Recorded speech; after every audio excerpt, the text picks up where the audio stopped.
Welcome, in front of me I have Samsung Galaxy A22 5G, and today I will show you how you can create folders on the home screen.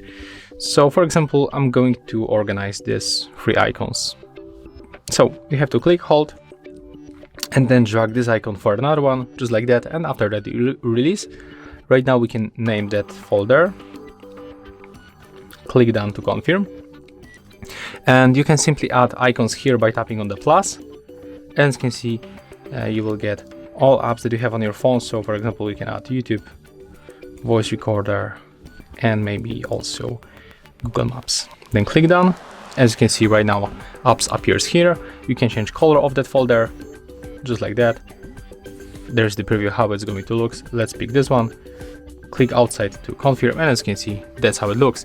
If you find this video helpful, remember to leave a like, comment, and subscribe to our channel.